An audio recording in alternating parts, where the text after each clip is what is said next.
Welcome to the 2020 Mastery Mission for the additional recording with Mike Earnst.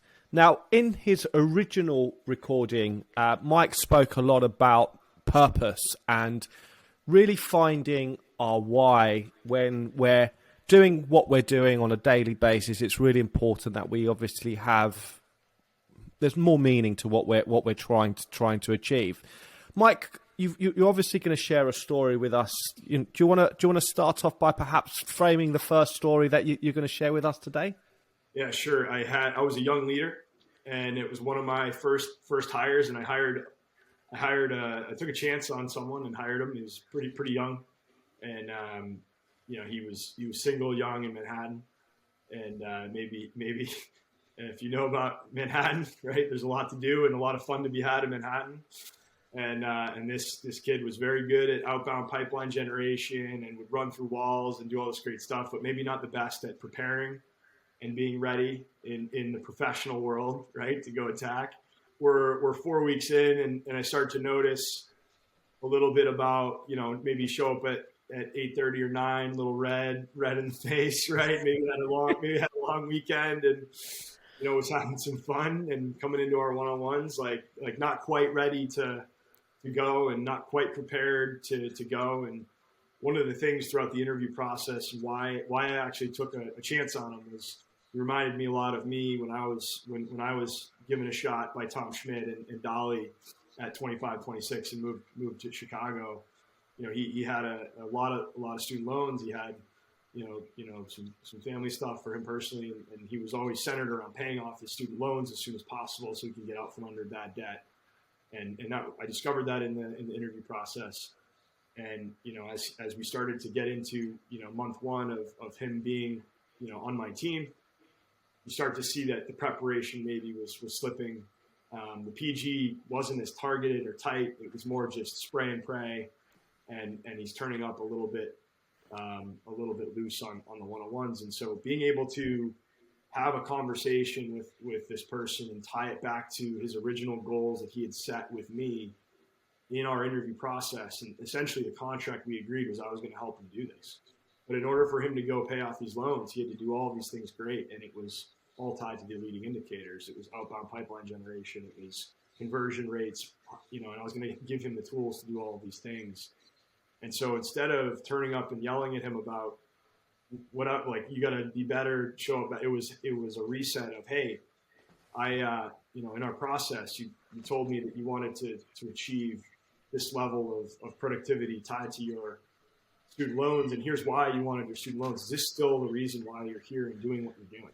Yes, absolutely. I want to be great, and I want to do all these great things and get this off of me as soon as possible. Okay, well, here's what your current state looks like, and it's going to fall short by X, Y, and Z because we could do the math tied to his comp plan, tied to the average close rates, tied all the science behind it.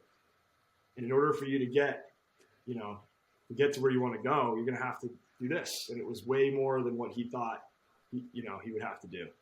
And so I said, I'm in this with you, but we're going to make our one-on-ones. We're going to make our one-on-ones at 7:30 on Mondays because I said, I will come in. I will be here in the Empire State Building at 7:30 on Mondays because I can't have you party like you're partying on Sundays. Like, I need you ready to go, and I'll do this until you tell me we're good. And a couple of weeks later, we're good, and we moved it back. And so I was in it with him, opening up org charts. Who are we targeting today? Why? Let's see the research. Let's go, right?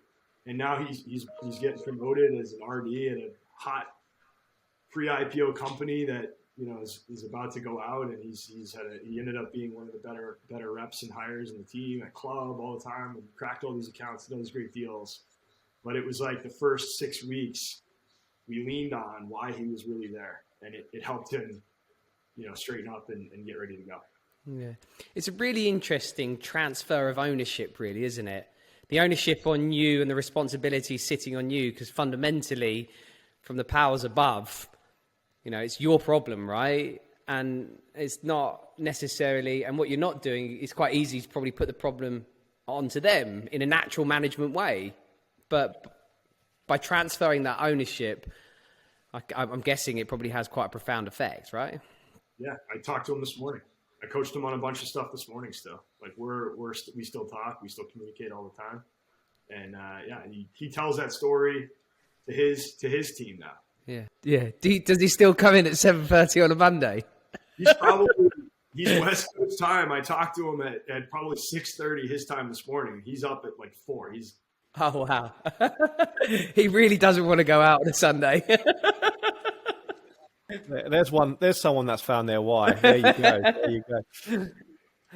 So Mike, obviously, that's a really great story, and thank you for sharing that, because it really shows, from a manager's perspective, some of your own experiences, how you've been able to transpire and inspire others with that. But take us a little bit about your journey, because just take us from the beginning and just tell us, at what point did you become so clear that this was something that was important to you? Yeah, I when I got my first student loan bill, I realized I was in trouble, and I was doing the math and looking at the interest and just like, oh, wow, this is going to be with me for a very, very long time if I don't figure out how to pay the principal sooner than later. And so my first move was to I was only eating like canned tuna for lunch. I went way, way the wrong way. I was like, all right, I'm going to like look at a spreadsheet. I'm going to know where every dollar is going to go. Like my wife was my girlfriend at the time, was like, what is wrong with you? What are you doing? I was literally eating like canned tuna, like making 150 cold calls a day at Blade Logic. It was terrible. That wasn't sustainable. And really, I started looking at these reps that were at the time I was a BDR. You're an SDR, BDR. You're looking at these reps. They're like the pro athletes, right? You just put them all on a pedestal. And I was looking at their houses and their lifestyle and what they were able to do and how they were able to run meetings. And I want to go do that. And that looks incredible. And I think if I do that, I'll be able to pay off my loans. So I started working harder, maybe not smarter, but harder.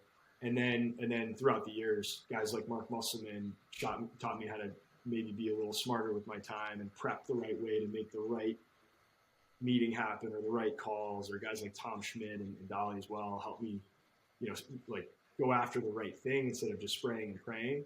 But I was always after the rep job once I realized what it was when I was 22, and I achieved it pretty early. They took a chance on me the same way I took a chance on the gentleman we talked about before, and moved me to a place I'd never been, and I just went with my now wife. So yeah, I realized what it was early. I just didn't really know how I was going to go achieve it, and I just knew I wasn't going to pay off the loans by making cold calls all day, and I knew I needed to outwork people to get to the next step and make an impact on the company to get to the next step. It's a great story. You've got a great story of how you actually ended up in Blade Logic in the first place. I think it's just a story you just need to share because it's just a great story. So, take us away. Take us back to that fateful day. I was spring semester. I was coming off of my last year on the soccer team in college. I was the captain of the team, and we had just had a night at a pretty legendary pub in Waltham, Massachusetts. And my now wife, my girlfriend at the time, kicked me out of bed because I think she was like, "There's a job fair. What is this kid gonna do next? Like, we need, what's going on here?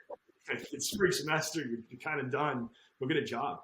So I went to the job fair, and you get these little name tags, and it said, my name and then captain soccer team. And so I'm waiting in line to interview for another job. And this gentleman, now one of my very good friends, Brian Scott, comes up. And, I'd never met him before, but he went to the same university. He's just 2 years older than me. And he pulls me out of line. He says, "Are you the captain of the soccer team?" I said, "Yes, I am." And he goes, "All right, we should talk." I was like, "Okay. Okay, let's talk." And he talked to me about this software company in Waltham, same town as my school, Benton University. And we had a good conversation, and I scored an interview through him to go to the next step. And my next interview was on headquarters, and I went and I met with John McMahon, I met with I think Vic Vishnavi as well at the time. It was the CMO, who's now this legend. I met all these guys, and I was 22 years old. I didn't know anything. I was just meeting these amazing people, and I got the job. So I got pulled out of line randomly because I had the captain thing, and then earned the job, and that's how I started at Blade Logic. And my good buddy Dalton Van Hatcher as well. So he was the captain of the lacrosse team. So he also got pulled from Bentley because he was the captain of the lacrosse team and I was the captain of the soccer team. And that's how we both got put into Blade Logic. Great story. Great story. I think it's a great place to end today. I think, it's been really great for you to share your wisdom and your amazing journey and your amazing story. And we're ever so grateful for you spending the time with us and taking so much. So thank you once again for speaking with us today. Really appreciate you guys having me on. This has been awesome. Thank you so much. Thanks again, Mike. Really do appreciate it. So, look, again, to all our listeners, thank you so much for tuning in today. Thank you so much, Mike, for joining us and sharing in your wisdom. But please, everyone, please do like, share and comment on the video below. Love to hear your thoughts, love to hear your feedback, and love to get this spread around to help others. Thanks ever so much, everyone. Speak to you soon.